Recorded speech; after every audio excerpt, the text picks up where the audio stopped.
Okay, everybody. There is an economy post. Alarm bells going off. It has been posted 15 times in my Twitch chat. You must read this, Mike. You must read this. You must read this. So, posted from Highlander CIG. I'm not sure who Highlander is, if it's Nick or not. But yeah, alarm bells went off. And it's under a post that is like, hey, please don't nerf high risk, high reward gameplay. I have a lot to say about this. We actually talked about a little bit about this, not knowing this post was going to get made. But let's see what he says here. It's my understanding this is around commodity prices. That's not 100% relevant to the game. Like, commodities are like their own little thing. We'll have to see when crafting comes in and so on. But here we go. Let's read it. No point in screwing around. So he says, howdy. I can speak on some of the logic and plans behind the changes to commodity prices. These are just commodity prices currently. Size, availability, and ROI profit lines. Most of those numbers are what I focus on in the economy team. I'm also going to speak on the points to a level. Stop making noise. I'm going to speak on the, I can't read as it is, guys, and you're going to interrupt me. I'm also going to speak on these points to a level that a lot of people's eyes will glaze over and need to watch someone else to summarize it. Hello. As always, a lot of upcoming content that are in the works for SC will have a big scale effect on the overall goals of trading, sandbox resource gathering, and the economy as a whole. Okay. I don't believe you. I think you're going to have missions that involve cargo trading, resource gathering if you want, and the economy as a whole, because you're going to pay way too much for the missions, and everyone's going to have billions of credits. Oh, wait, they already do. Okay. Yeah, just so you know, we sold 4 pure Karenite for 2.5 billion credits yesterday. So that's the economy that we currently have. Something has to give here. There are no sinks. Just remember that. So any specifics I might go into here is only about the current state of balance for trade, not what they will be once the major features change that landscape, which they absolutely will. All right, so basically, that sentence tells us that none of this shit matters, and it's still just the wait for crafting and see what they do. That's the treading water that anybody that wants to play the economy of this game has been doing for 15 years, is just waiting for them to do something. Why does Partilium get another nerf in the PTU? Well, you might not have noticed yet, and that's not a slight on you. I'm well aware of the current state of on communicating information about trade goods and more. We actually clamped down all commodities in terms of the availability sizes this patch, not specifically Partilium. What you will find is that aside from a few special exceptions, Osoian hides, Atlassium, etc., most commodities will fall into the following brackets in terms of availability. 32 to 24 SCU containers. Some outposts can't support them. 16, 8, and 2. The value per SCU goes up the lower the bracket. It's actually intended to be a pain point for ships with excessively large grids to try to fill up with crates that are below their bracket range. We don't outright block them, of course. This is a sandbox, and going outside the limits is allowed, but a good sandbox does have friction and makes the world respond that way when you try to push the boundaries of normal flow. Yeah, they don't do it this way, though. Like, so what all that means is anything that's only available in 2 SCU will be extremely valuable. And if you want to fill a C2 with it, that it's going to take forever and be really annoying. Now, I think what he leaves out here that's probably really important is the likelihood of where this 2 SCU item will be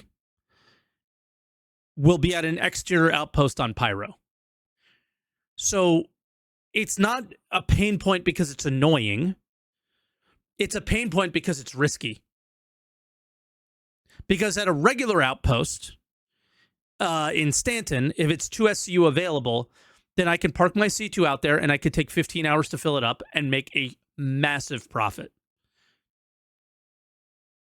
And people are going to do that, and that's not going to make sense within the economy and what you're trying to achieve here, in my opinion. It's you're underestimating what people are willing to do, especially solo players, right?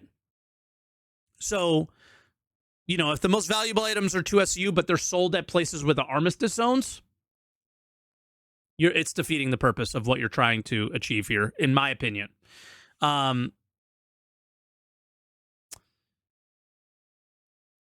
Again, I think the most important thing to go back to is to read his last sentence, which, when other major features come in, they will absolutely change this landscape.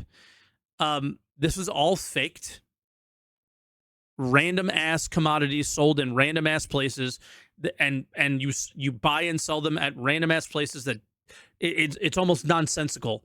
Distribution centers are not being utilized in any way, shape, or form in this process, and there's just so much missing.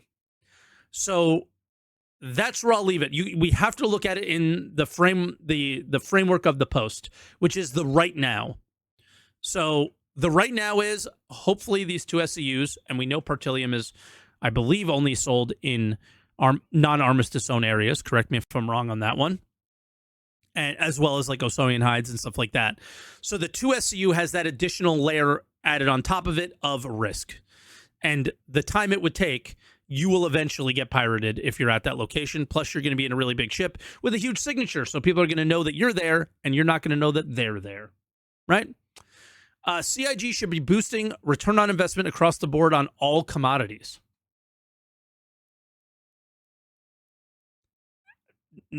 Okay, no, but he said we actually did this in 4.4. Although, since it's only the first part of a larger increase to sandbox values, and again, this is what they call sandbox, and I want to hit backspace so hard. I want to backspace over and over and over again. Every time I hear them say sandbox in a way that is like just not sandbox. Yes, your spreadsheets are sandbox, guys. It won't feel quite strong as just 4.4, as it will with the rest of the changes coming out. Most tradable resources in 4.4 now have at least some pair of locations that you can get about a 20% discount on purchase and a 35% premium on sale. Excuse me, in the perfect conditions. 1 second.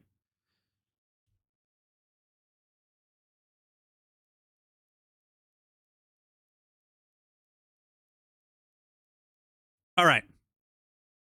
The lower along the value by bracket you go, the more locations there are to give you those good prices and vice versa. Depending on how you calculate that slightly above a 68% return on investment. Take any values with a grain of salt. There's lots of players with dynamic calculations that modulate endpoint prices. Okay. Whatever. I mean, this is...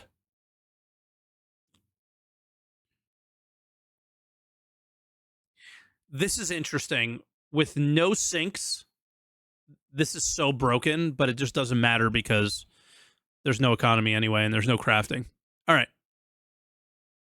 The ROI is 7 to 16% after the nerf, and they're talking about Partilium. Actually, it's not. Partilium's locations do have some of the aforementioned modifiers that change the possible best end ROI to a 10% discount and a 25% premium instead of 2035. But the reason you still aren't seeing that benefit is that it's oversaturated at the locations. The more players focus on a single commodity, the worse those prices get for all players. That's part of the current working effects of the dynamic price changes based on demand. Those dynamic price changes are very minor, but they do exist, and they've existed for a while. If everyone focuses on Partilium for an instance, that's even reduced. Even that reduced potential 33% ROI can drop all the way down to 7 to 8. This leads into the reason that Partilium got hit in the prior patch.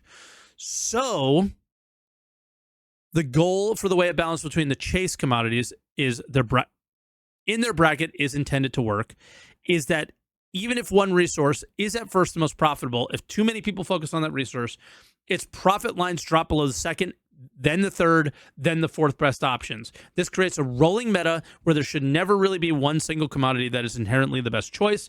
That's healthy for the game and makes the balance between other traders, pirates, and a lot more of a mind game as opposed to just camping the specifically the best commodity. Okay, so what it sounds like is that even though that we've known that these dynamic pricing has existed for a while, it does sound like they've done something in the back end to make that dynamic pricing actually matter. where I don't think it's ever really mattered in the past before. Great. Love to see that. Still very faked, very, why am I doing this? But again, go back to that sentence in the first paragraph. It doesn't fucking matter right now anyway, right? For example, in the 2 SCU bracket, the second best option behind Bartilium is Diamond Laminate. And he says 84K. I imagine that's 84K profit per unit. But before the nerf of Partilium from 190K to 90K, at 190K, no matter how many players focus on Partilium, Diamond Laminate would never overtake it as the best option. This isn't healthy for the sandbox as a whole. It becomes the only thing worth trading, and all the locations you can get Partilium become death traps, which they absolutely were, and still honestly are a bit more than I'd like. That's the motivation behind why we dropped Partilium to a closer value for its bracket. Fine. Good. Just a little bonus. Here's some other currently intended chase commodities at the top of their brackets: fresh food, tritium, diamantium at 8 SCU, bioplastic, widow, diamond, and gold at 16 SCU, and lastly, pressurized ice, steel, tungsten, and Dynaflex at the 24 and 32 SCU bracket. One of the benefits we want to make of having bigger ships is that you will have enough space to trade these chase goods of higher brackets for better profit line, which smaller ships don't see similar profit lines for. Okay. Again, it all sounds good. It just doesn't matter in the long term, but enjoy this while it's here, I think is the best way to take this. Is everybody likes cargo hauling, or everybody who likes cargo hauling will, I think, find this to be a big positive. Also make Atlassium less of a bottleneck, or make it mineable. Maybe that was addressed here, but just not mentioned in the post. Right? Stinks of market manipulation. Yes, but there is no... the dev team is always going to market manipulate. What they aren't doing now is they're not letting us set the prices and then them pull the levers within the game to allow us to determine the prices to go up and down in a way that they want. They will always manipulate the market. But for example, if bioplastic is a thing that you create, and let's say it is created with plastic and, I don't know, something with bio in its name, and you combine them together in a crafting table, then, and they feel that it's too expensive, and it's preventing the crafting of base building materials that you make with bioplastic, let's say, right? And it's become a huge bottleneck in the game, and everybody's upset. What CIG will do is that they will insert more biomaterial and more plastic material into the game and allow people to farm that more easily. Those prices go down. The price of bioplastic goes down. The price of things that are made with bioplastic go down. And that's how a dev will always be market manipulating. But we still set the price. It means that we have to go out and find that stuff. We have to farm it. We have to mine it. We have to make it. And right now, it is the NPCs are just creating these materials out of thin air, and CIG is manipulating the market of the price now, which, again, we're going to go all the way back to that first sentence that we keep talking about. It doesn't matter. They need those other systems in the game to exist before we talk about a true economy now. What they're just trying to do right now is to make cargo hauling a little bit more fun and have it be worth it at multiple locations. Okay. Just a little bonus. We said that. Making the brackets a bit easier are one of the reasons we chose. Okay, so that's the points I want to clarify for why we decided to bring Partilium in line with the rest of the goods. Now let's talk about the parts where you guys are right. Sandbox gameplay, even low-risk sandbox gameplay should have a better payout. Yep, you're right. Stay tuned for more on this in the next couple patches. Honestly, I wouldn't have been able to justify any kind of universal buff to sandbox commodities while Partilium was still that much of an outlier. Now that it's closer in line with the other two SCU chase commodities, whatever buffs and changes will happen on a per bracket basis and include Partilium instead of treating it as an outlier of that bracket. If you want to nerf something, nerf these zero-risk, high-reward contracted cargo missions. Yes, I would very much like to clarify, I don't like wake up in the morning and say, you know what? I'm in a nerfing mood today. What can I hit? I'm really trying not to crack a joke here, but genuinely, it's a pretty elaborate discussion for the team when we can bring up a need to nerf something, even when it seems like the data shows it's a good call. Okay, so he didn't fucking answer the most detrimental thing to cargo hauling and the sandbox activity that he's trying to make exist, which again isn't a sandbox, but whatever. He's ignoring it and saying, whoa, we don't want to nerf anything without talking about it first. Guys, you are allowing players to print money with zero risk at all. Pirates aren't even attacking these players because they don't gain anything from it. Something needs to be done with these. It is so stupid. 700K every 15 minutes is ridiculous. All of this leads to very boring gameplay that encourages murder hobos. Yep.